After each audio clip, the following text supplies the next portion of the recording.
Welcome, everyone. My name is Francis Cody. I teach in the anthropology department and in the Asian Institute, where I'm the director of the Center for South Asian Studies. And I'd like to begin with an acknowledgement. I'd like to acknowledge this land on which the University of Toronto operates. For thousands of years, it's been the traditional land of the Huron-Wendat, the Seneca, and the Mississaugas of the Credit. Today, this meeting place is still home to many Indigenous people from across Turtle Island, and we're grateful to have the opportunity to work on this land. I'd also like to take this opportunity to think about those who've lost their lives and livelihoods to colonialism more broadly. And I'm thinking specifically about the scholasticide that's unfolding now in Gaza, where every university has been destroyed. Classes are still happening online, but of course, internet access is very difficult. Well over 100 professors have been killed. Thousands of students have been killed. We should never miss an opportunity to remember that when we're pursuing our work and to remind our university of their duties to academic freedom, which they profess to support. We are very lucky to have Professor Sahana Ghosh visit us from the National University of Singapore. Today's event will be a combination of things. I'll offer some welcoming remarks. Sahana will speak a little bit about the book that we're here to celebrate. And then we'll have some commentary from two discussants. Amna Majid, who's a student in the anthropology department and a PhD student, and Alison Mount, who's a professor in geography and urban planning.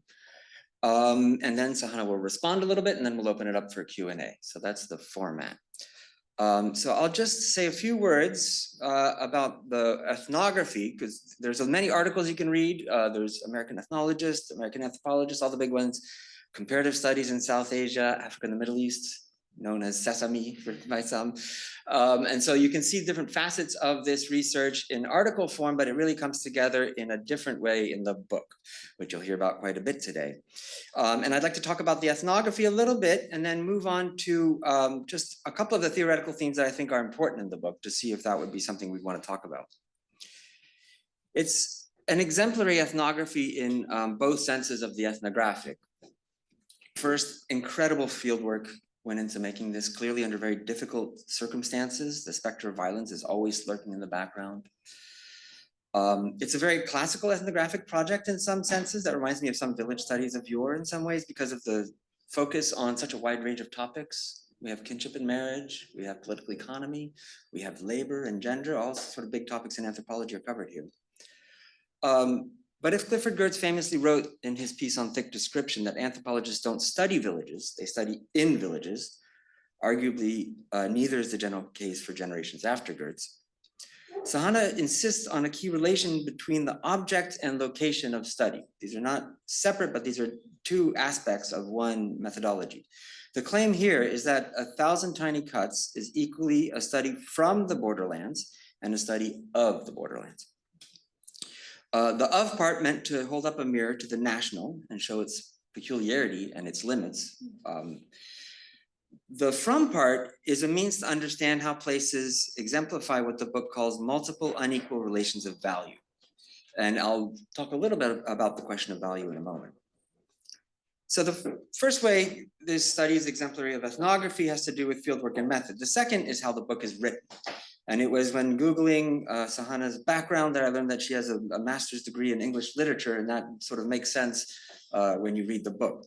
It's a model of how to develop a super sophisticated set of theoretical arguments through narrative that is unburdened by technical jargon, excessive citation of Agamben or whatever, and the usual suspects are.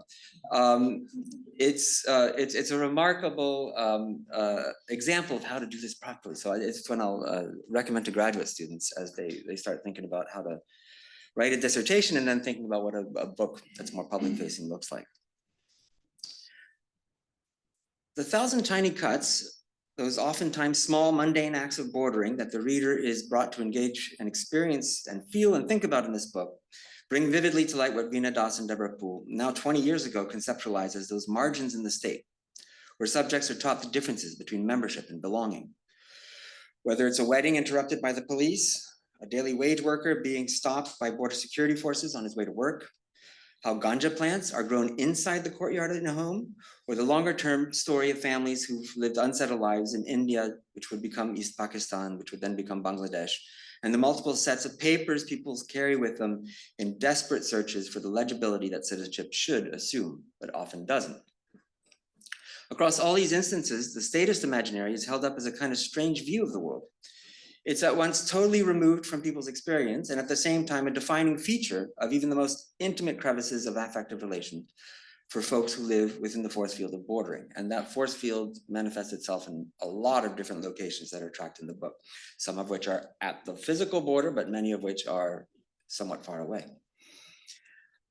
Like a number of studies, 1,000 Tiny Cuts denaturalizes the border with a focus on people and places that the border happens to. In the word of one interlocutor, we've been here, the border happened. So the border becomes the event, not the people crossing it. What the book does differently is to tie this narrative to a set of theoretical questions about what happens when the border happens. How do emergent regimes of hierarchical value connected to nation states and their claims on borders overlap with, intersect, and disturb other regimes of value? The values of kinship, for example.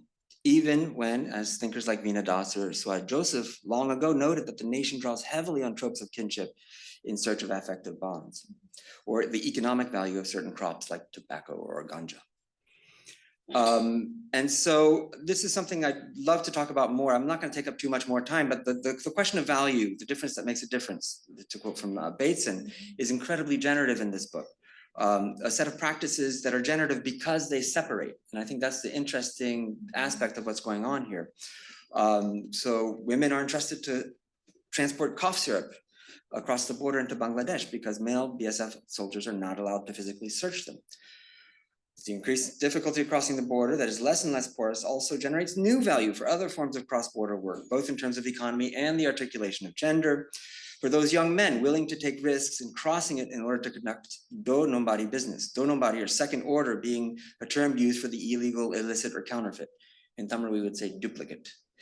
It's a sort of doubling introduced into the quality of this work by the border that gives it specific value in limiting movement across gender distinctions that are also articulated in binary terms. And there's this kind of fractal recursivity that cuts through the book where a border distinction that's salient at one level becomes another set of distinctions at another level. I think that's one of the fascinating things that emerges from the narrative. So another concept that's not thematized as much in the book, but I found really important, is ideas about community. Many of us will be familiar with the distinction made long ago by Sudipto Kaviraj, drawing on the work of Barney Cohn and Benedict Anderson, between what he calls fuzzy communities that existed before colonial modernity. Fuzzy because their limits are not easily territorialized and because of the context sensitivity of their significance in daily practice, and enumerated communities that can be listed in colonial and natural censuses, that can be represented visually as discrete sovereign polities delimited by neat lines on a modern map. And I think what's brilliant about this book is it demonstrates how these different logics of membership and belonging articulate with each other. Here, numbers and identity documents are absorbed into part of the fuzziness, as it were, where protagonists might highlight one aspect of their identity when persuading a BSF soldier to let them move, and a wholly different set of selves on the other side of the border, depending on how they're thinking about their relations to others. So it's also a way of thinking about a region or network here, which is one of the kind of other themes that is in the book, but not super thematized. So I'd love to hear more about expressions of territory, sacred geographies that might cut across the border. In South India, people often turn to the idea of the Nadu, which is a form of territoriality that's just not recognized on maps. A state can be named Tamil Nadu, but a Nadu is something else. It has to do with relations to temples, to sacred sites, to dargahs, to erstwhile kingdoms, which is another part of the story here. And then, of course, I'm sure this will come up. What have the recent events in Bangladesh meant for border life is, I think, a question a lot of us would want to know more about. So I'm going to leave it at that, and now leave it to Professor Sahana Ghosh to talk about and I think read from the book. So please join me in welcoming Sahana.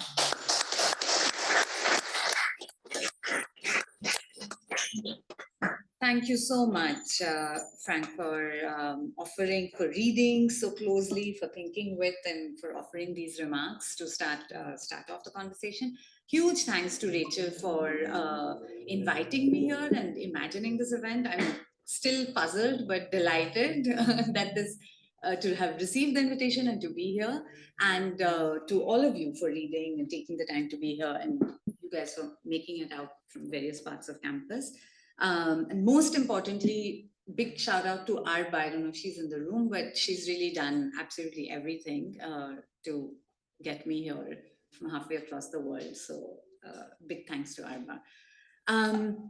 As Frank said, we live in a violent, colonial, and imperial present. There can be no doubt about the obscenities of borders and increasingly militarized regimes of mobility that have come to be normalized in contemporary times.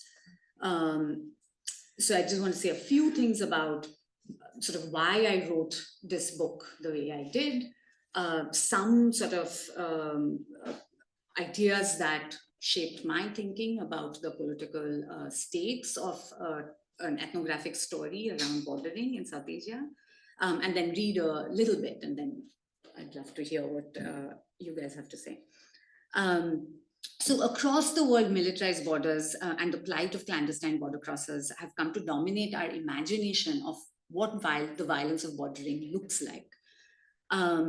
While often these examples of criminalized mobilities tend to be between sort of global north to global south, actually the vast majority of migrations are within regions of the, what's called regions of the global south, that is different parts of, for example, Asia, making analytical groundings from such a vantage point actually essential. And that was one of my kind of primary motivations for this book, A Thousand Tiny Cuts, which traces the history and ongoing formation of border security and migration regimes of India and Bangladesh as a relational story. So it's not a comparison of India and Bangladesh's security or migration regimes. And it's not a story of sort of what India does to Bangladesh or what Bangladesh does to it, but really a kind of ongoing relational story of how these border security migration regimes develop and are experienced in a borderland region. India and Bangladesh officially insist that their shared border is friendly, and all is stable and settled. And this is very much a fiction, of course, but it's the kind of official line describing this border in contrast to the kind of big, the bad boy border of the region, the India-Pakistan border, right? And of course, how this official line will now change with the revolution in Bangladesh remains to be seen. But of course, this official line couldn't be further from the truth, from the realities lived in the borderlands. India has built, just to give you guys a sense of what we're talking about in this region, India has built a fence along its side of the border, steadily militarizing its eastern borderland since the late 1980s, right? So we're talking about several decades. And fatal shootings and injuries of clandestine border crossers at the hands of border security forces absolutely continue and constitute part of the violence of bordering. But this, I argue in the book, is actually only the most spectacular sort of what another scholar has called the injury of the border, the most visible form of militarized bordering. And the question I sort of posed empirically for myself to understand and explore is, how is it possible for a claim to friendliness to coexist with global narratives of terrorism and infiltration and regional histories of religious politics and ethno-nationalism, right? Like, these seem like completely contradictory realities. How is it possible? What allows these two to be true at the same time? And how really does this shape the worlds and life of those who live in these agrarian borderlands, right? How do they experience it, and how do they analyze it? What stories do they tell about this reality and about the relationships between an India and a Bangladesh, right? And who they are in those terms. So it's imperative, I think, that we grasp the visuality, the texture, and the forms of militarization that bordering brings to this kind of agrarian context, beyond the vocabulary and repertoire of spectacular violence on the one hand, and routinized legal violence on the other hand. So this for me was also kind of one of the driving motivations is, to not go looking for instances of violence that we're familiar with from other contexts, but really to think from this grounded experience of what forms militarized bordering takes in people's lives, right? How are they sort of scattered across a space that becomes a borderland? So I argue that bordering in this part of South Asia is ongoing. 7 decades after the international border was first drawn in 1947 with the partition of the subcontinent.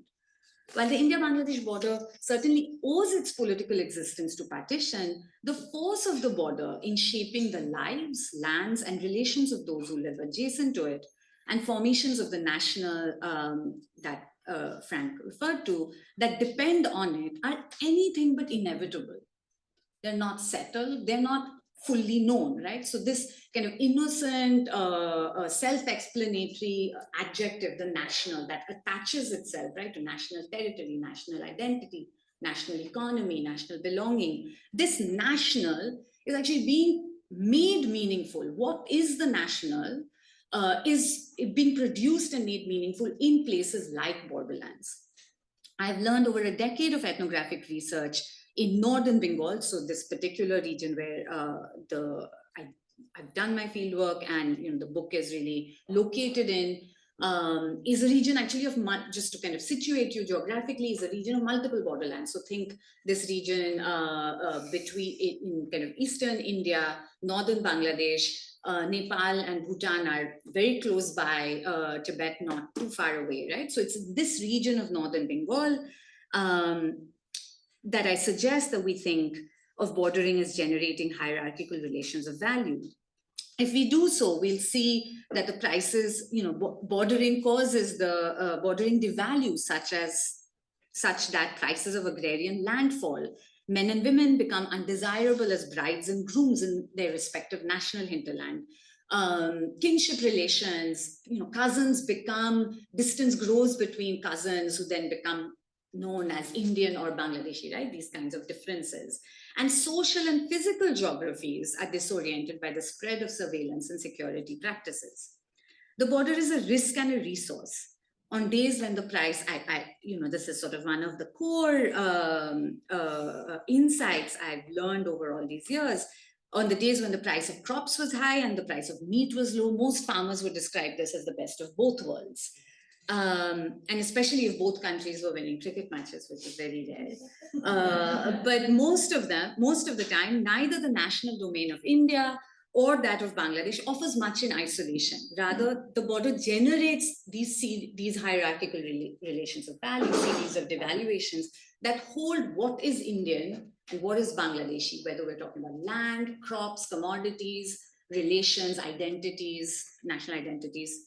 They're held together and defined to become meaningful in relation to one another. In particular, I take gender and sexuality to be foundational to the evaluation of mobilities in relation to national security, right? So the question of threat, which mobilities are threatening and which are not. Gendered bodies, I trace in the book, not only feel the effects of bordering upon them, right? But bordering itself, these ideas of threat, what mobilities are permissible and which ones aren't, become, in relation to national security, become concrete through gendered bodies and heteronormative relations at different scales. And to just give you an idea of what I mean, I'll read you a quick example.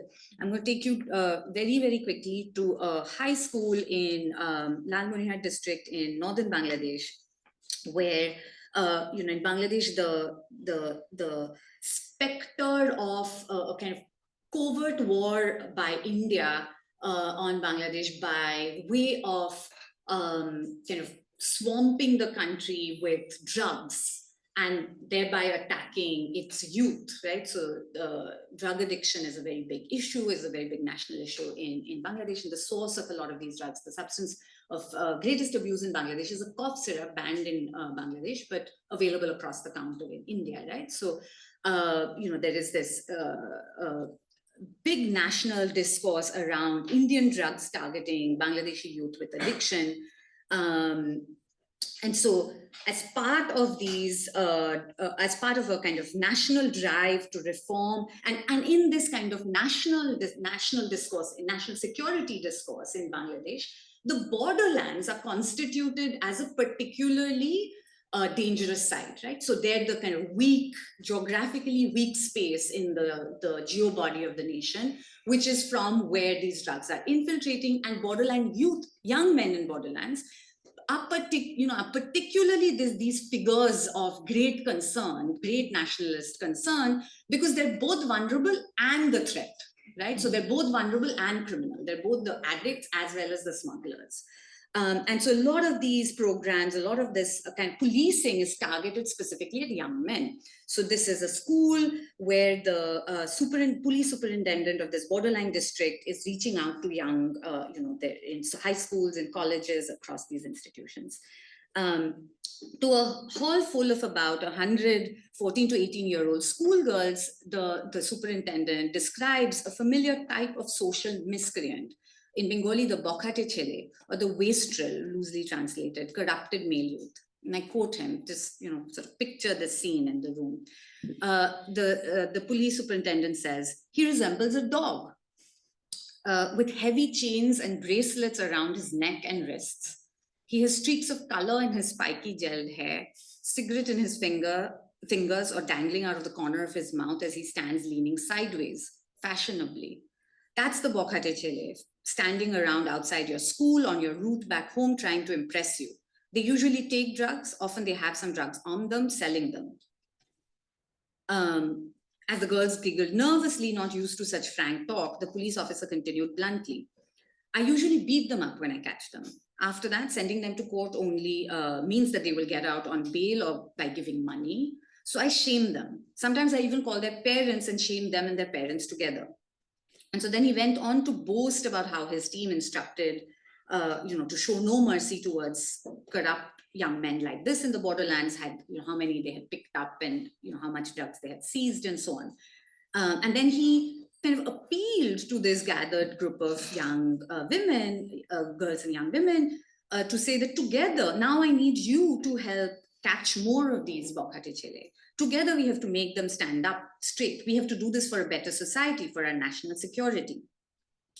So I give this as an example of how policing, just to say how border security practices, don't come fully formed, arrive to be imposed on a borderland society, right? But they work through these gendered language, categories, figures of intervention, and very much through heteropatriarchal norms and ideas of what constitutes a good, productive, proper young man in that particular social context, right? And it conscripts, so the border security practices or bordering. So I would, I describe discourses and practices like these as bordering, right? So they're not the intersection at crossings necessarily, but the dispersal of these kinds of languages and imaginaries where neighbors, sisters, cousins are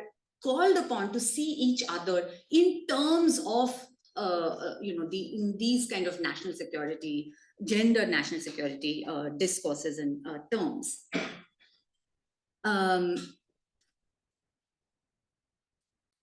So gendered evaluations of danger and threat to the somewhat abstract mandate of national security take shape in this way through class, religion, gender, existing class, refracted through existing class, gender, religious relations.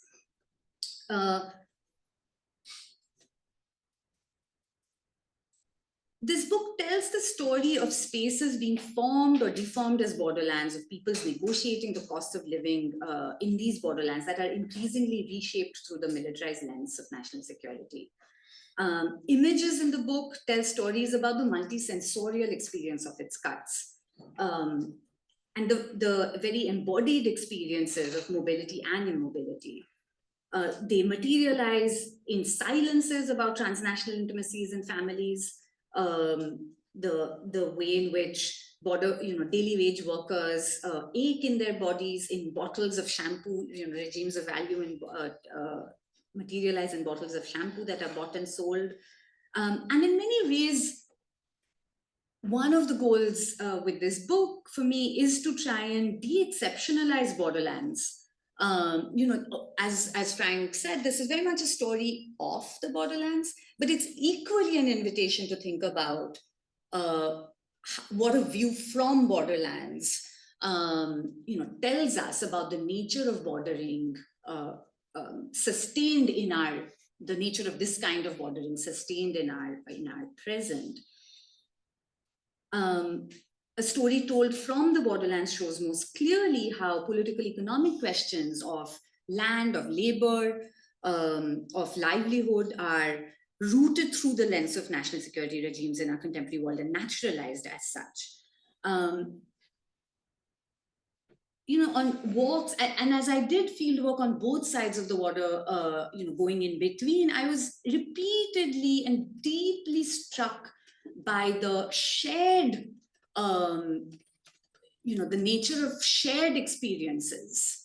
So even though it appears that it's the Indian border security structure, presence, infrastructure, which is overwhelmingly greater and more present, I was struck by the very similarity in the kind of logic. So, this Bangladeshi police officer's tactics, for example, directed at the youth in northern Bangladesh are incredibly similar and echo exactly the kind of Indian border security force tactics on the other side, right?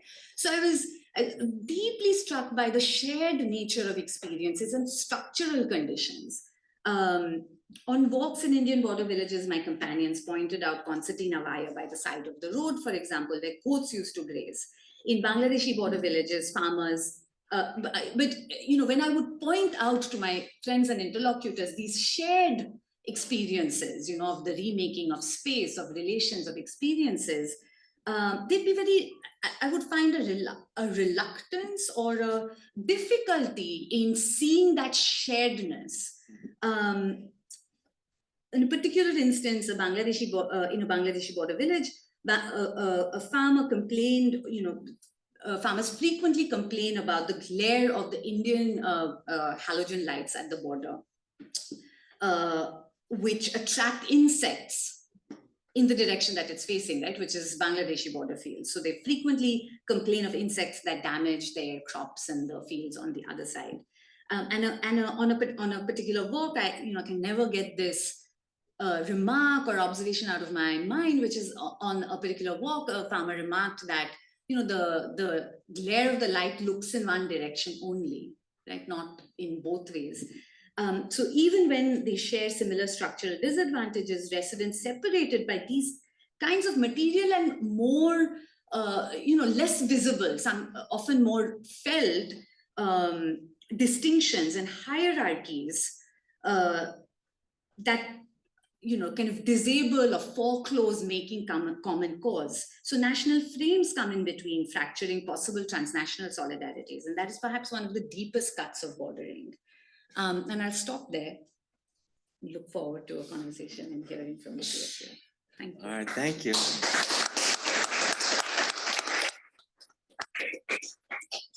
So Amna will speak first on the book.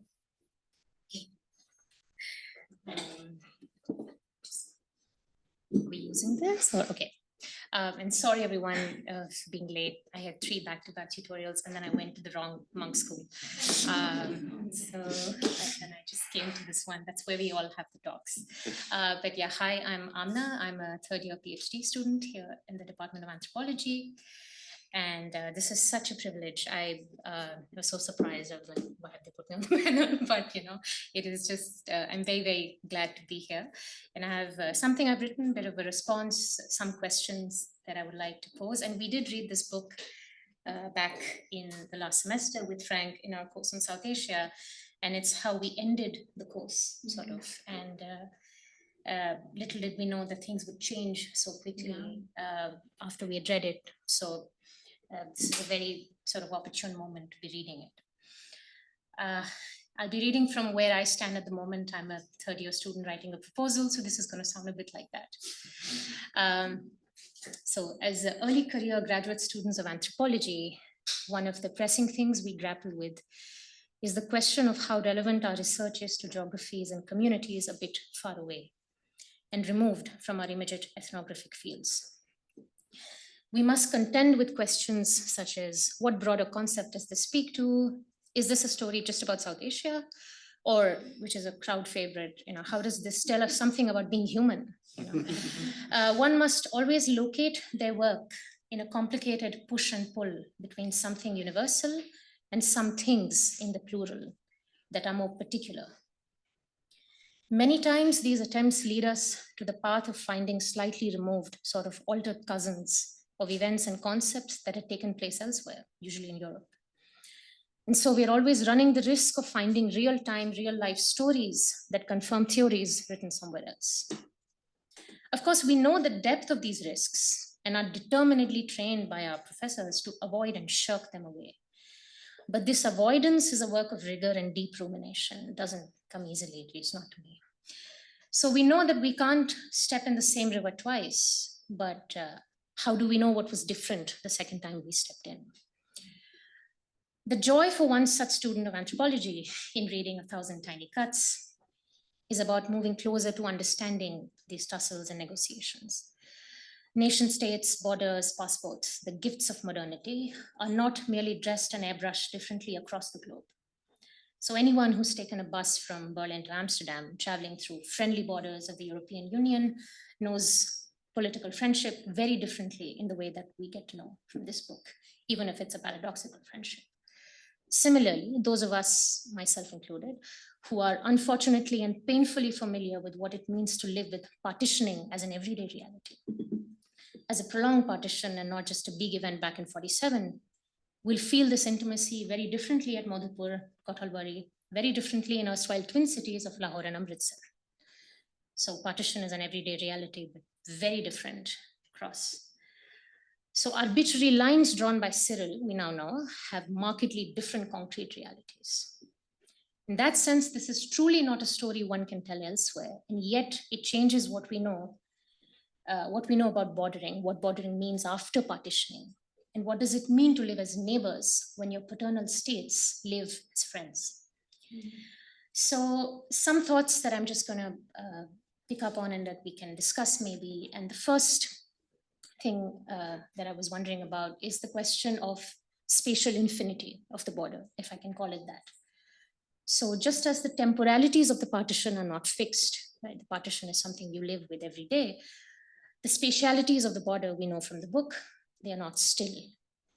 We learn, especially in chapter 2, that where the border is not easily identified. One cannot put their finger on spatial finitude and say this is the border. It occupies, as we learned from the story about Hochun's shop, for instance, it shapes the choices women make about what shampoo you buy or how shopkeepers will fix the price of that particular shampoo, and the ideas of smuggled and higher quality Indian-made goods. In this context, I'm wondering about, in the context where the border is becoming more and more dispersed, I'm wondering about the limits of spatial infinity pertaining to borders. For instance, what does it mean to think of non-borders? Where does bordering cease to operate? And once we begin moving out of the more positivist framing of separating the remote borders from the more inland, mainland territories, we move closer to inhabiting almost perpetual states of borderness. We're always in a state of bordering. So is there a limit or negation of being bordered? If we are not fixing it in space, very rightly, we shouldn't, then how are we imagining its limits as well? And this is also connected to the point that comes up in the epilogue and other parts is in, I think, October 2021, the definition of the borderland moves 50 kilometers further, right? It pushes further, or in the case of CA and Assam, or here as well, the temporality also shifts. So the cutoff date from when you become a citizen moves back.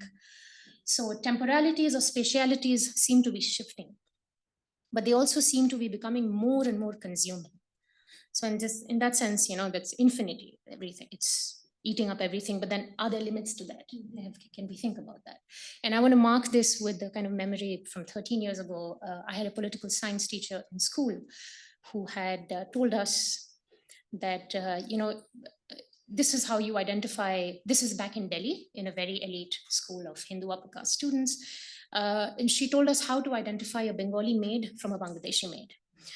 And, you know, she's like, you have to listen to their accent, you know, and you'll be able to tell that they've crossed the border in this way and it's come. So in a very Andersonian sense of feeling the border, even though you may you've never been there, you've never met the soldiers that stand there, but somehow you feel connected to those people. Within that kind of infinity of the border, do we have limits? Thinking about that, and can we imagine those limits through ethnography? Another aspect that I'm thinking about is how does the CAA change, like the Citizenship Amendment Act in 2019, which has now recently been passed? How do we think of clandestine mobilities changing with that? Because we are looking towards a phase where certain mobilities will no longer be clandestine.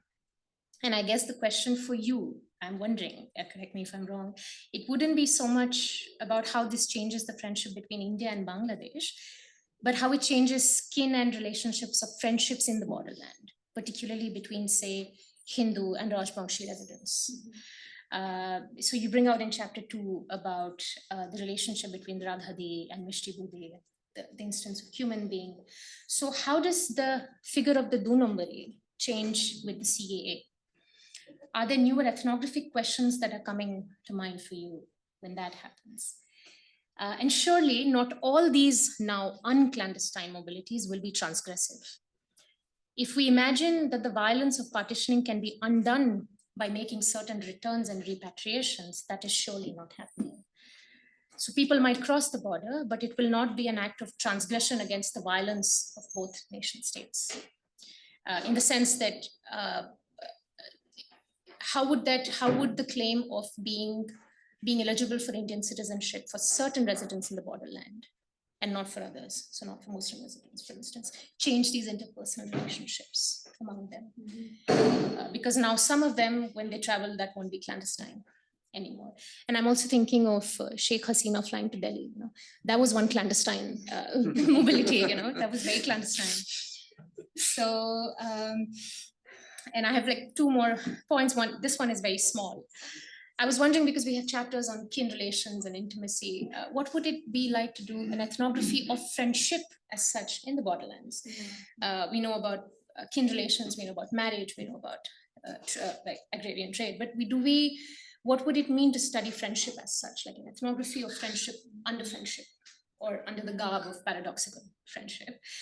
And the last bit I'm wondering about, which I had also brought up when we were doing the course back in April, was this very interesting, absolutely kind of revealing section in chapter 2, where we find out that women are making phone calls to the border security forces and teasing them and making like, you know, sexually suggestive statements to them. At the same time, I'm wondering, in terms of writing about this for a wider public audience in times of state surveillance, in times when I don't think any domain is left out from state surveillance, from call it ethno-fascist groups who are trying to read, does it not make communities in the borderland more vulnerable if we know that, you know, oh, these women are loose and dishonorable? Like, that's the, how do I say, that is the charge, that is the claim you put on women anyway. And then if we have sort of ethnographic evidence to say that the women were loose or dishonorable, does the expose kind of not become a little risky? So does it not add to the vulnerability? These are just some of my thoughts. Amazing. Thank you. Okay, now Alison will speak. Yeah. Okay, thank you. Are these on? Yes, Yeah. they are, aren't they? Okay. First of all, I want to say congratulations and thank you for this book. It was such a pleasure to read, and I'm sort of I feel like somewhere along the spectrum of being in the field, and after a few decades of studying borders, one can start to feel like a little bit jaded or like tired and in search of new ideas. And for example, I read Gloria Anzaldua's book, which is an important referent for this text 30 years ago for the first time. And it was a pleasure to revisit it through your analysis of the borderlands. And along comes this beautiful book, which you must read if you haven't, as an antidote to that feeling of jadedness or tiredness, because it offers all of these wonderful new ideas about a seemingly old topic, which is to say borders. But of course, they're constantly evolving and changing, and so must our approaches and our inspiration. So I found a lot that was very provocative in this book and inspirational, and I'm excited to talk about it here today. And thanks to Rachel Sylvie for inviting me to be a part of the conversation as well. There's much to love and discuss in the book, and you've heard already from my panelists. So I'm just going to settle here on a few additional topics in our role as interlocutors, who again encourage you to read if you haven't already, and as provocateurs today for additional discussion. So as everyone has said, this is an ethnography of life in the borderlands, and what emerges are many rich and different ways of really thinking about borders and borderlands. We learn about all kinds of stories. There's great storytelling in the book about cross-border life, cross-border communities, and border crossers. And this really results from years of being in these communities, of doing the very deep work of ethnography, the deep work of analysis and understanding. But above all, the border itself is in flux, as we've heard. It's constantly moving. It's always doing this highly productive work. And Professor Ghosh finds that it is best understood across time and across space through these processes we've already heard about of bordering. In other words, this very active, always unfolding series of productive kind of laboring processes. And there are many themes moving through the work. We've heard of some of them already. And one of the most important or overarching ones is relationality, which you mentioned, relationality of the border, of identities, and also of value. So you mentioned already the hierarchies of value. And this sustained interest in the borderlands, I think, arrives at a moment for me, of a long-standing, maybe years of frustration with some of the ways that scholars talk and write and think about the borderlands, that phrase, in a very detached, not grounded way, often a figurative way, maybe coming out of the kind of cultural turn or post-structural turn of the 90s. The borderlands gained all of this currency, but often wasn't located in a particular place. And again, this book, I think, offers an empirical antidote to that dislocation or detachment of the actual borderlands from the borderlands. So this is very exciting to me. And also as a geographer, political geographer who loves ethnography and field research, I really yearn for the kind of deeply intimate and quotidian understanding that is gleaned from, again, years in the field, and that's so readily available on each page of this book. So these are the precise kind of offerings in the text, and I appreciate that Ansaldua is a reference, but so is Doreen Massey, the late Doreen Massey, feminist geographer, who also walked in a lot of her work to understand in very localized ways the transnational relationships that she was observing in the communities where she lived and worked. So you do a lot of work around these transnational power geometries, to use one of her phrases that you quote, and differential mobilities. And you ask these deceptively simple but crucial and profound geographical questions, such as, where are the borderlands? At the same moment that you're there, you're constantly asking this of yourself as interlocutor and of the residents of the communities and borderlands, in the borderlands where you're working. And of course, the answer is always shifting. And so the questioning becomes importantly relentless. And this is something I really identified with too, just as a border scholar, doing work, for example, on islands and ending up in these really polemical geographical conversations about, where is the border, where is where is center and margin? And I just think the work that you're doing of centering the borderlands in this book is so important. And these kind of ethnographic questions enable you to map the contours of the borderland as a lived space and to be particularly attentive to the material landscape. So here the road becomes, as the first example, this through line from colonial to post-colonial present, with interpretations of the rotting ruins of imperialism, to use Anne Stoller's work. So crucial. So in one of the early chapters, Professor Ghosh focuses on 4 particular sites that are kind of like the emblematic of bordering. They're imbued with borderness, but they're also the rotting ruins of imperialism. In some cases, literally kind of mossy. You call them mossy. Things are literally growing out of these buildings. So the custom office, the warehouse, the shop, and the road. And you find these spaces to be imbued with borderness, to quote you. So it's not just the where of the borderland, but also you say the what, like what are these spaces? Why do these matter? How do people understand and interact with them? And how do they understand themselves relationally to these sites? And you didn't read a lot of the text yourself, so I will read a little bit of it for you so you don't miss out on these beautiful lines. So here we're introduced to these 4 structures. This is from page 36 in chapter 1. The 4 structures through which this chapter is rooted, a customs office, a warehouse, a link road, and a shop, are unremarkable sites in many ways, easily missed for either their ubiquity or their present insignificance. They are mossy, dusty, rusty. In narrating them as nodal points of historical connection and potent debris in the present lives of the region, I'm less interested in reading these buildings as receptacles or embodiments of history than as cues for opening up the sedimented layers that make these borderlands. Traveling on and off Rangpur Road in space and time seeks to understand how ruination and remoteness come to be braided together so that borderlands appear naturally as distant wastelands, the place where the road ends.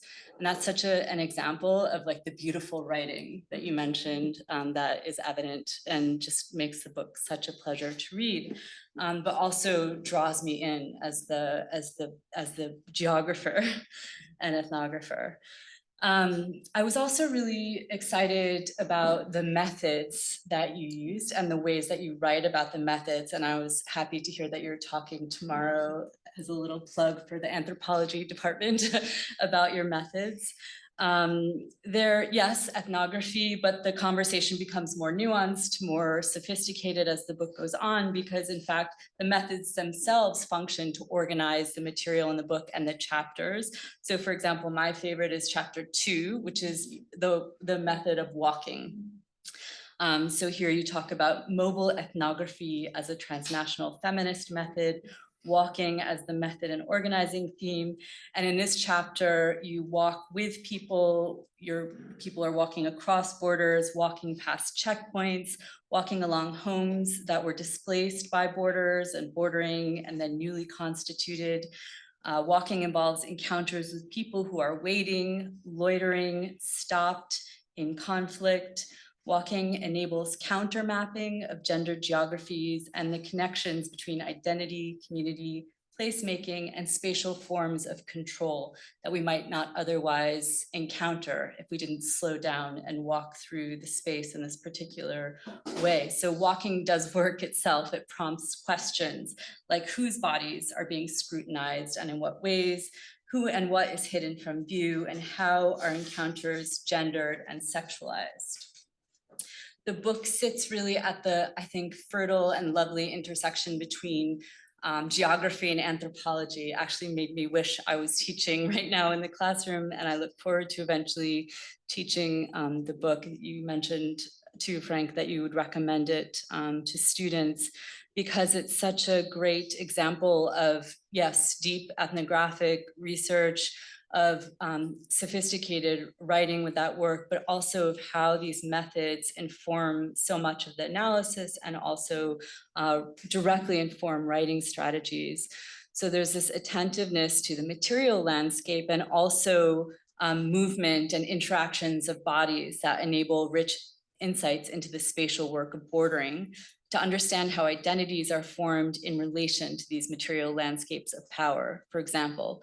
So how do differential mobilities occur? How do they take shape? How do geopolitics play on bodies, as in the troubling testament of the twisted testicles? I don't know if this is a story that you might want to tell for people who haven't read the book, extending your alliteration in the text. So, and you noted already, it's that bodies don't just, in this analysis, it's important that bodies don't just bear the weight of bordering, they do the work of bordering. They're the laboring bodies that are classed and gendered, and that this becomes, again, a richer and richer analysis and insight across the course of the text. So we have this richly layered, generous analysis from a years-long meditation on this particular borderland, not unlike Anne Stoller's metaphor of sedimentation. So featuring the interplay between the paradoxes, which you mentioned, that we tend to encounter in the borderlands, the encounters of militarization and emotion, remoteness and proximity, the past that's alive in the present, and the intimacies of kinship as they're shaped by the processes of militarization, which is a really important insight. And you write about the severing of people that the border does versus the connectivity and relationality that it engenders. And I really appreciated these direct lines you were drawing between the militarization of the border, which has been written about so much, but not necessarily as a bordering process that is generative in shaping transnational kinship and intimate geographies. So this was a connection that I really wanted to hear more about, and which was already informing some of my thinking as I was reading. And we just had a conversation about this before the panel began that maybe we could return to, about the kind of military body as a laboring body and as a member of a family and part of social reproduction as well. You offer, I think, a very important critique of border studies writ large as centering American and European perspectives on borders and the kind of monolithic associated like state violence, helped along by the images in the kind of mainstream media of boats and deaths at sea and spectacular forms of violence. And what you offer is a nuanced understanding of how violence works its way through militarization in everyday life, such as the reconfiguration of transnational kinship and families that are constituted across and in relation to borders. So I was mentioning before the panel that this is really helpful. I've been very slowly doing a lot of writing about US war resistors coming to Canada. So back in North America, from a border studies perspective, but really offering such important insights to understanding, for example, how I've been thinking a lot about the idea of the military family in the kind of militarized or in the militarism that is part of US culture, and the kinds of violence, sometimes quite subtle, that carries across space and time. And I'm excited to talk more with you about this, especially when I heard about the research that you're doing now on the military bodies and labor. So I think this is such an important intervention into how militarization informs people's understandings of their place, their social location, their imagination of what might be possible for themselves and their families.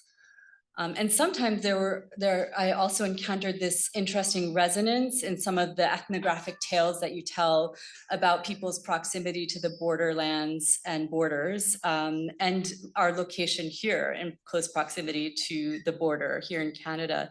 So for example, I believe it was Shafali recalling like these easier crossings of the past and like gathering things like goods and things that could easily be brought back, which now that has to happen clandestinely. And this reminded me of Canadians actually sharing these earlier stories of crossing very easily into the US when they were young and buying certain things like cheese or clothing or gas, and bringing it back before a militarization of this proximate border. So, or even I appreciate how you write yourself into the text ethnographically, in these, again, like the rest of the book, in these sophisticated and subtle ways, such as the image of you locating yourself close to the border to capture the Indian cell phone network. And similarly, I thought of myself as an American in Canada, finding certain weird spots where I could capture US cell phone networks, or before we all had smartphones, again, relaying my age, listening to NPR if I drove to certain parts of certain Canadian cities, or Democracy Now! So I think there's so much that's important about the critique, and then so much to offer as the conversation moves across these different and distant geographical and geopolitical locations. I'm almost done. Something I also really enjoyed and admired about the book is how you set people into conversation quite deftly that puts everyone on equal footing. So you eschew like some of the hierarchies that can happen in text, for example, where you have like the participants speaking in little small font long pieces. It's there a little bit, but it feels like a very different writing style, as you mentioned, a more public facing one where everyone gets to be in conversation in the main text. So we might be having a conversation with Sarah Ahmed's ideas, and then in the next line it's with someone who's having a particular issue crossing the border, and on we go. And I admire, I know that's craft and that's technique that's done seamlessly and admirably. And there's also just so much, as you both mentioned, that's a great series of conceptual offerings in this text. I've mentioned some of them already. Many of them happen in conversation, never heavy-handed, as you noted, always like very smoothly with all of these scholars like Sarah Ahmed, or another Sarah Smith, a geographer who writes about intimate geopolitics, Inderpal Grewal and Lisa Lowe. And there's a frequent return to certain ideas like the cadence of openings and closures that are part of bordering work, and an archiving of the life of the border, which is a phrase I loved. And here I'll read you one more line from the book, and then I will close off my remarks. This is from chapter 3, page 102. For countless borderland residents like Shafali, their comings and goings that span transnational kinship archive the life of the border. What emerges is not a watershed, a before-after of the border, but a multitude of cuttings of time and space through openings and closures. This biography indexes the frictions and affects of distance experienced as material and emotional qualities. And so I want to close off with that metaphor, which you mentioned already, which is the title of the book, 1,000 Tiny Cuts, a metaphor which does very important work within the text and is a phrase that we return to in many ways. So in the opening chapter, you explain a couple of the ways that 1,000 Tiny Cuts works as a metaphor, as something that cuts people off, but also the braiding, which was in one of the quotes that I just read, the weaving together, the idea that that bordering is also highly simultaneously generative. It's creating value, it's devaluing, it's doing all kinds of things through relationality, and also always creating something new, which is very much akin to, I think, what you offer in the book. So thank you.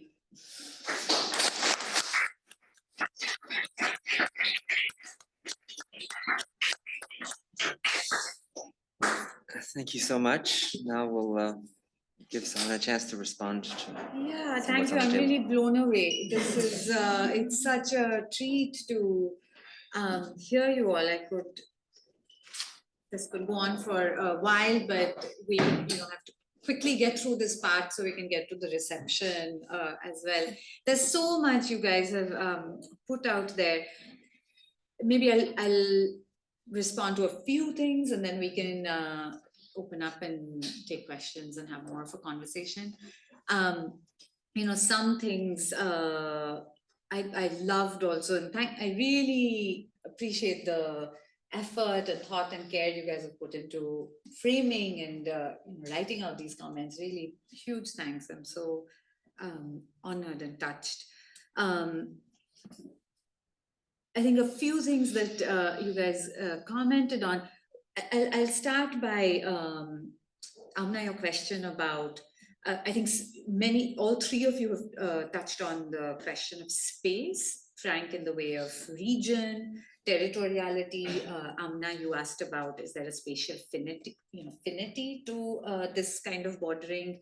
And Alison, in many different ways, one of which is about the kind of the gender geographies that you, which I very much draw on. I'm absolutely inspired by Doreen Massey's work and a host of other feminist geographers in thinking about that.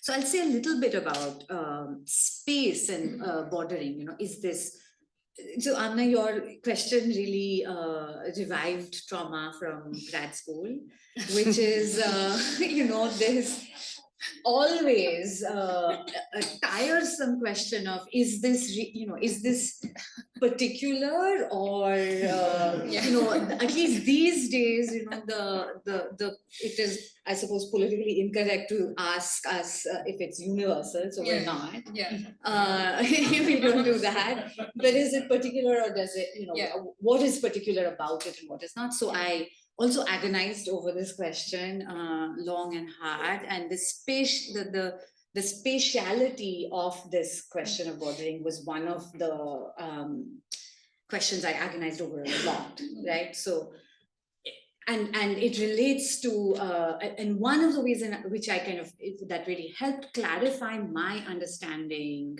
and what I kind of feel comfortable getting behind.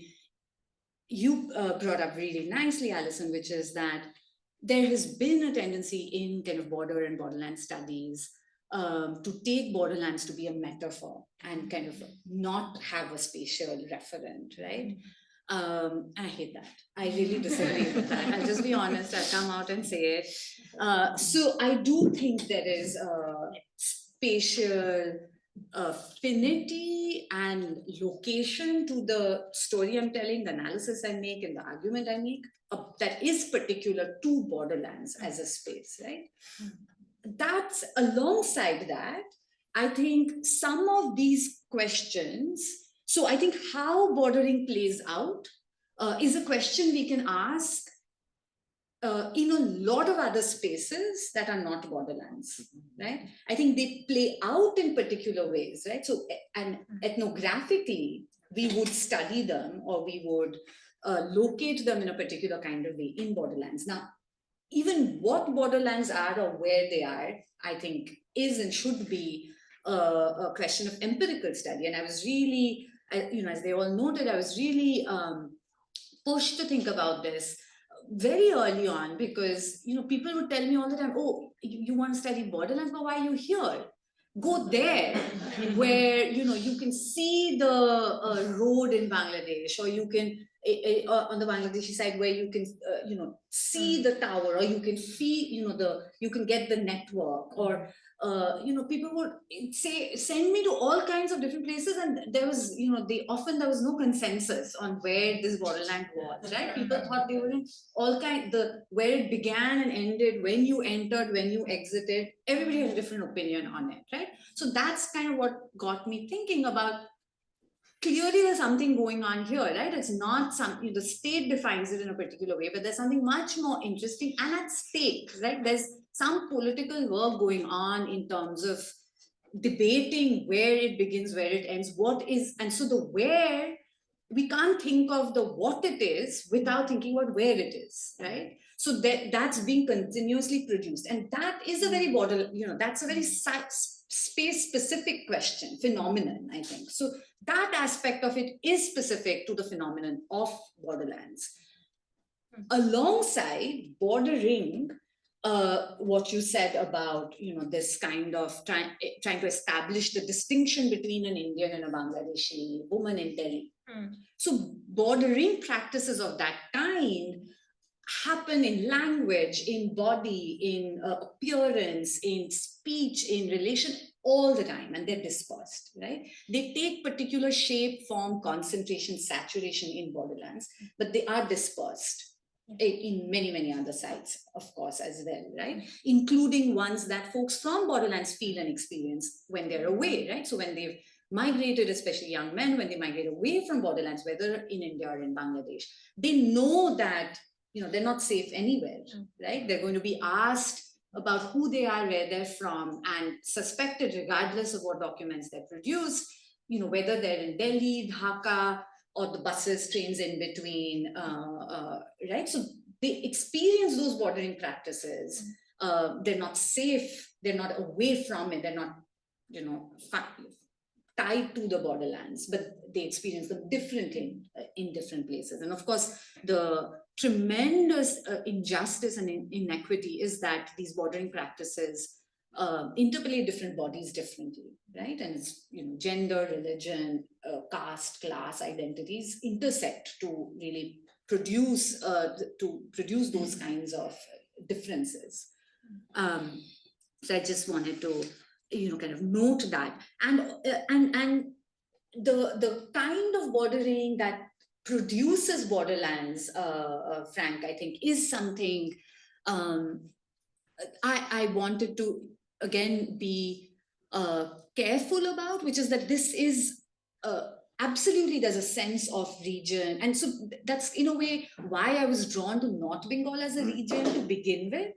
Rather than, let's say, southern Bengal or other parts of, so this is a over 4,000 kilometer long border, so similar, and this is again a comparison. I was my pet peeve in grad school in the US was that I always had to make my work legible in terms of the US-Mexico border, right? So how is this like the US-Mexico border in XYZ ways? I was like, no, it's not, it's not, but okay, whatever, to help you understand. But I will do one of those. So like the US-Mexico border, this is a long one with very distinct regions. And so this part of Northern Bengal, has a deep sense of history, cultural identity as distinctive in linguistic, historical, cultural sense of connection, and the geography. So what is North Bengal is closely tied to an imagination of that region, the geographical region. And that has really changed with bordering over generations, right? And so, in the chapter on kinship and marriages, again, one of the ways in which I wanted us to think about the violence, to visualize the violence of bordering, is that the way in which people visualize the region has changed. And to me, that became really apparent in the ways I did very old-fashioned, again, in speaking of methods, I love methods. I don't think of it as a lot of people, I think anthropologists think of it as a kind of slur to be called a methods person, or like someone who talks about methods rather than like high concepts. But I think they're, of course, foundational and do so much important conceptual work. And I very much draw on feminist scholars who teach us to make these very clear and to show how they do that conceptual work. And so I did these very old-fashioned kinship charts. And what that revealed over, doing a bunch of them, and I did it in terms of space. So who was marrying who, and how that, again, changed over generations. And it was so clear in those conversations, and again, this refers to a bit that you read, I would ask about the biography of the border. So, when I would ask in lots of chats and afternoon hangouts with women, I would ask about the political biography of the border. And they say, you have to talk to my husband, or I don't know about the, but by that they meant kind of events, right? But as soon as we started doing this kind of genealogical work, right, of plotting out who married who when, it would be 100% a political biography of the border, right? This is when there was, this is in the lead up to the 1965 war, or this is the monsoon before that war, when, we hurriedly married our second daughter because we were worried that the war would break and the border would harden or the border would close and so on, right? So these kinds of kinship, the very spatially, these visual maps of the geography of who could be related to you in that region that one understood to be one's own was shifting over generations, very clearly so. Yeah, so that, but I think one can find them, one can locate them in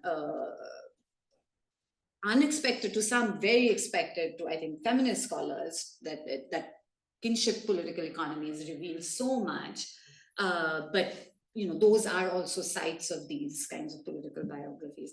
I think there's so much, but maybe we'll take a few questions, and that's okay. All right. Everyone's been listening so patiently.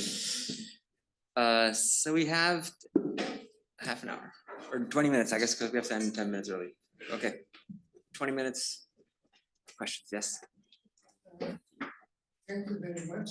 And I'm glad that you have taken this agrarian approach of idealistic, the good and bad. So it is true that it is happening in between good and bad about the relational thing that you talked about. And I like that kind of approach. And also the political economy is talking about how materially and socially these two communities are interconnected. And they are exchanging not only goods and services, but also their good wishes. So given that kind of, what you call it, not an imaginary relationship, real relationship, how do they see themselves as a nation? Because I wish you could talk about, I like you the method. I wish she should talk about something. Why Lalmoniyat? Why did you not pick up Kumilla? Why you didn't pick up Sylhet? Why did you pick up Kumilla? I would like to know, to tell you the truth. That is my notion of methodology that you're talking about. If that is so, how do they see themselves? About 2 weeks ago, you know that one boy and one girl were killed by the Indian borders. And they are Hindus. And the Muslims are now pressing that how come our brothers were killed by the Indians. So from that perspective, how do they see that the borderline? Do they see it as a nation or do they see it as a king?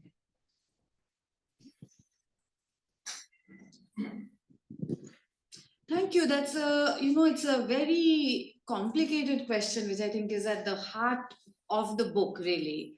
And the short answer to that question is sometimes they see themselves in terms of their sometimes that national identity matters, and sometimes that doesn't. When a mother, 2 brothers might see themselves as brothers or as Indian and Bangladeshi, is very much the violence of bordering that I try to discuss and depict. And part of that violence is the uncertainty of when one is what, right? So in what I'm suggesting, in other words, is that what I'm saying to you, in other words, is that even for people, the challenge of living, and you put it so beautifully, I've written it down, what does it mean to live as neighbors when paternal states live as friends? I think it's a really profound issue that people are living with are negotiating every day. It's not a question that they, Thousand of cuts. but what I mean is that it's not a question that anyone has answers to, in the sense that I think of myself this way or that. No, it's a question that people are figuring out all the time. And that is shifting, and I've seen over, now, more than 15 years of knowing families, relations. I've seen relationships, families, establish networks shift in all kinds of ways, right? So religious identities, for example, have hardened on both sides. National identities have hardened on both sides, right? And again, they're very, very, so violence on Muslim minorities in India and violence on Hindu minorities in Bangladesh are intimately related to one another, right? They kind of, I wouldn't say, of course, that one causes another, but they echo, they reverberate, and people are very concerned about feeling the effects of violence in one way, in one place, on one side of the border, in one nation state, with that on the other, right? So in different ways, I think people are deeply thinking about this question, and there's no fixed answer to this is the one way in which they think. But that's very much the question that people are, living and learning and unlearning, and these identities are shifting all the time. Another way that you brought up, and you did too, Frank, is not just who's Indian, who's Bangladeshi, what does it mean as with the revolution in Bangladesh now, and as kind of official state relations change. Of course it does and has a repercussion, but also in the terms that you brought up, which is who's a citizen, who's a refugee, who's an illegal migrant, right? These categories are also shifting with CA and NRC.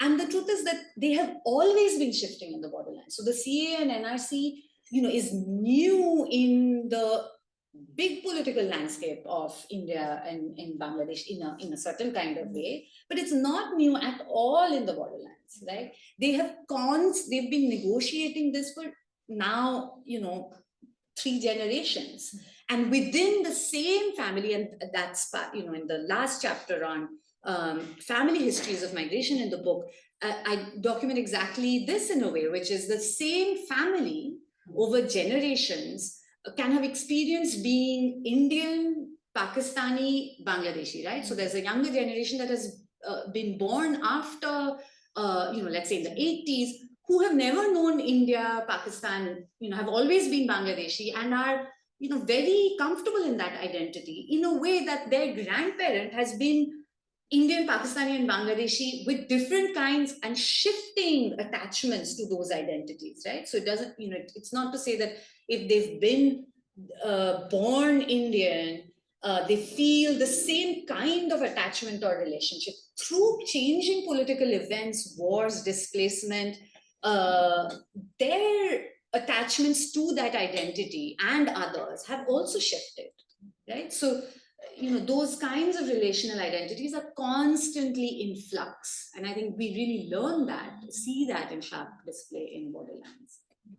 Thank you.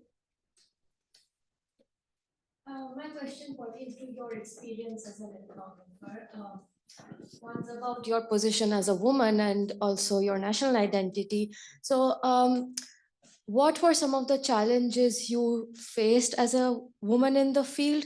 And was that experience sort of different when you were in India and in Bangladesh? And also about the spoken language, which draws from Avna's comment, which is the Bangla that you speak will be very different from the Bangla spoken, even within India in a different region. So how did your way of speaking Bangla influence the course of the research? Did it make people suspicious of you in some places and more comfortable with you in some places? So those were the two. And how did that sort of make you question your, I won't use the word positionality, but your experience in the field while you did this over the course of the years? Thank you. You've smuggled in many, many questions there. All very important and great. And I have lots to say about all of them. So, I won't do the really lame thing of saying read the book. It'll answer all your questions. But it's also, I think it gives me an opportunity to return to a question that you raised, Amna, about the kind of ethics and stakes of choosing certain kinds of stories to share and not others. And again, that is there are all kinds of difficult challenges to not just doing the fieldwork, but writing, right? So choosing what we tell and what we select to kind of show and how we tell those stories. And one thing that, as you noted too, Alison, is I am present in the book. I hope not in often in comic relief, but in helpful ways. Again, very much inspired and building on feminist scholars' commitment to center kind of the corporeality of who we are, not just in terms of absolutely in terms of positionality. So as an Indian Bengali from Kolkata and upper caste, woman with all kinds of social capital, but also the physical, the kind of presence and experiences as one navigates the space and all these different kinds of relations. So, very briefly, again, as I write about my, what I saw or see or understand, the relationships I'm able to have or not have in the field of the borderland is so shaped by who I am. And I try to make that as, visible and as clear as possible, if anything, to point towards the limits of what I know. So there are many, many things that I'm, many relations I'm not able to have, many conversations I can't have. I perhaps don't feel safe to, so cattle smuggling, for instance, was, there's very little here about kind of organized networks of business or smuggling. That's something I couldn't do, I avoided doing on both Indian and Bangladeshi sides, right? So I suppose a long way of saying there were some experiences, some challenges that were shared on both sides, but some, again, that were quite distinct because I'm an Indian citizen. And so the kinds of things I could claim to have a right to do on the Indian side, while dealing with the Indian state actors present, the civil administration, the border security force, the police, and so on, are not what I could claim to do at all in Bangladesh. And so, those shaped what I could do and who I could be. Sometimes my being perceived to be Hindu with a Hindu name mattered. Sometimes my being Bengali from Kolkata, opened up certain conversations. Sometimes they, foreclose certain kinds of, so it very much shaped, and I make that with, and that's very much a part of the text. I try to make that very, very clear, including the limits of what I'm able to know or not. Sorry, it's just so much to say. I hope that's a little bit helpful. Okay, Dizima has her hand up. Go ahead.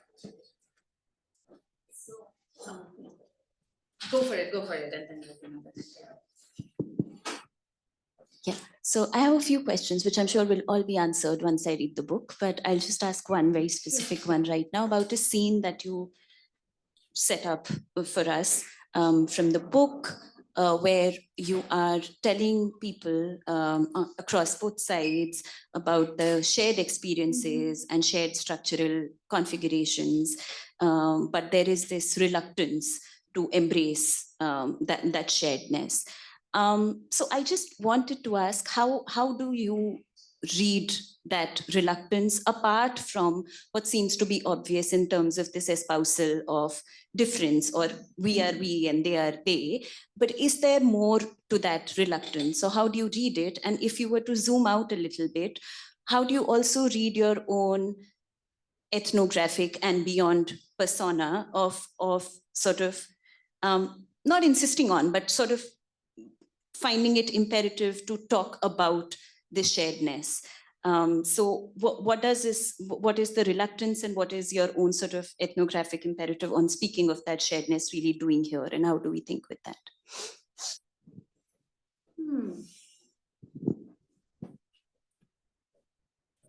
So one of the ways in which, thank you, I think that again, it's a very important question. It's a very hard question, and it's a, I won't say I have an answer to it, but it's a question I have thought about for years. I still do. It's especially on my mind now, and again, maybe a way to think about what's going on in Bangladesh now, and how that again reverberates through the lives of people, who live very much in relation to one another, rather than in kind of stable, comfortable identities of this or that, right? So to me, that is the real, I think, challenge, is to, when I see, it's very clear that over time, these relational identities are shifting. There is no clarity of this or that, right? So what are the differences that make a difference? How do people see, likeness or difference, and when does that matter? Again, politically. So I suppose I'm interested in, and of course there are hierarchies. I mean, that's at the heart of what I'm saying, right? There are structural differences. The halogen light, is on only one side of the border, and it looks in one direction only, right? So there is no, dismissing, far from it, not even underplaying those structural differences. Despite the structural differences, there are, the kind of depeasantization, the targeting of borderland residents, the criminalization of clandestine mobility, is something that is actually produced across this regional political economy. It's not something that is particular to either or different, but it's something that's produced across the political economy. And I think residents are very aware of that, right? So very often, to give you a small example, so for young men, for example, coming of age on either side, it's, people are thinking, they're very much talking about, well, what if I was born on the other side, or what if I was actually born on the other side? Let's say my, it's a very, very common experience to be born in your mother's natal family, right? And for many, many families, that happens to be on the other side of the border, whichever that other side is, right? So a lot of young people actually share the experience of having been born on the side of the border that they're not a citizen of. And so for many people, the option of having a documented identity of the other side is actually a very real possibility, okay? Because of this, birth and the several connections. Long-winded way of saying that folks, especially young people, I mean, all kinds of people in different ways, but to take the example of young men, are really grappling with this question of, well, what if I, so this kind of comparative understanding of what if I was, Bangladeshi or not Indian, or Indian or not Bangladeshi. And so there is an effort in different ways. It's not the kind of search for solidarity that perhaps, my own interest is perhaps partly in and partly interested in. But there is all kinds of ideas around identity, around shared experiences that people are constantly thinking about. And this pertains to something that you brought up. So the question you asked about friendship, And that's something I haven't written about in this book, but it's something, I've been thinking about and discarding many versions of writing on, which is that there are many, many, many acts, continuous acts and imaginaries of friendship across these borderlands. And so many instances of them that, I have really struggled to find a language to describe them. Do they constitute solidarity? Do they constitute, there's certainly acts of refuge. Again, every monsoon there are floods in this region, and sometimes it's 1,000 folks from an Indian border village that are sheltered and given refuge in a Bangladeshi border village. Sometimes it's the other way around, right? And these are without state intervention. State actors then have to kind of, a few weeks later, rush to the spot for often a photo op, or use that instance for a newspaper article, which would say, well, look, this is a friendly border, and these people have been living as kin and friends for generations, and therefore this is a friendly border, right? So actually the lived acts and imaginaries of friendship are what allow certain geopolitical claims of friendship to be possible. So I guess all to say that I think there is a lot of thinking with, being together with, acts of of friendship and of solidarity. What in my language is solidarity, but they coexist with these deeply felt daily instances, very material realities of structural difference as well. So I'm very, very taken by that. I think that's a really difficult place of negotiation that I'm always at. Thanks. Yeah, and you had a question too. Maybe we can take both of them. We only have a minute left. So let's be Sorry, very quick. I go on for very long. I'm so sorry. Firstly, I just wanted to say thank you very much for a very insightful discussion as well. It provided a lot of different thinking concepts. My question is, it's a very short and simple question. So when looking at the different borders around the world, we're seeing differences in development as well. Differences in the quality of life between areas on other sides of the borders. So from your research, what does the future look like for development in on each side of, like, or just in general in between this specific area?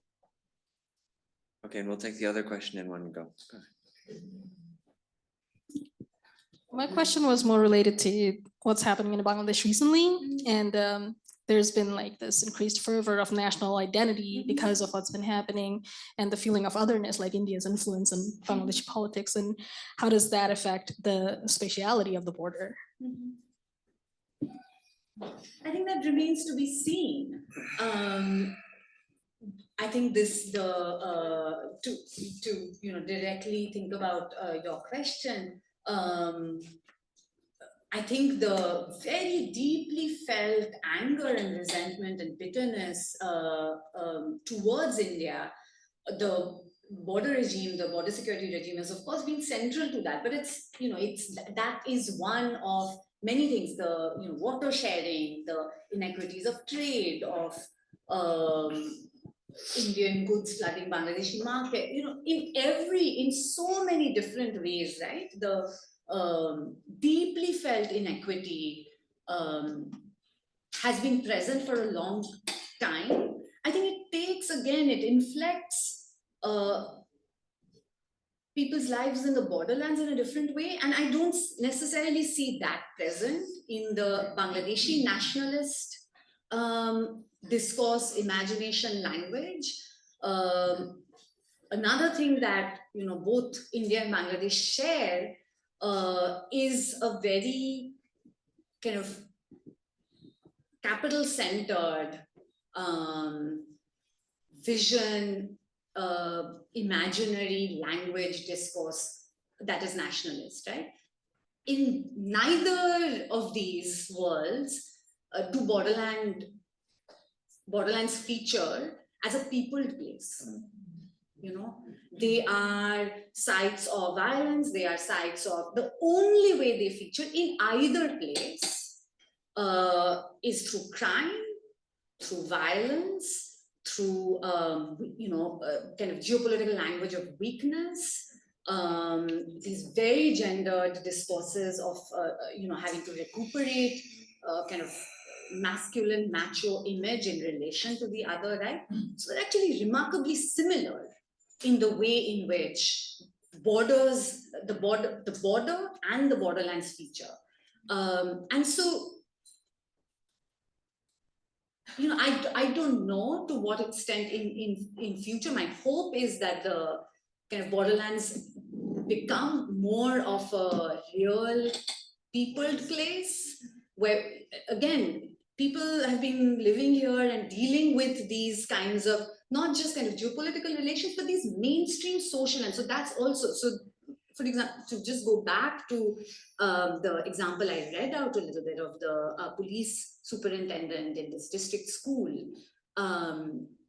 that is the, not just political or kind of official state, but the kind of normative social discourse in Bangladesh and in India about its borderlands and about those communities and peoples there is equally, in these kinds of terms of criminalizing and, they're smugglers and they have a lot of wealth and they're law breaking and they, all of these things, right? So my hope is for that to change, that I think these, yeah. I'll stop there. My hope is that for that to change. I think one can go on. Okay, we're gonna have to wrap up. I'm gonna use this moment though to plug our event tomorrow on methodology in the anthropology department at 11:30. Please hear about Sahana's latest research. We also have an event in 2 weeks on October 4th on Bangladesh 2.0 and the student-led uprising. And that's an online event with a huge panel of speakers that'll be super interesting for all of us. So that's where you should ask this yes, question. a good place to take up some of this stuff. And yours and so many others. Thank you so much. Please join me in thanking Sahana and Alison.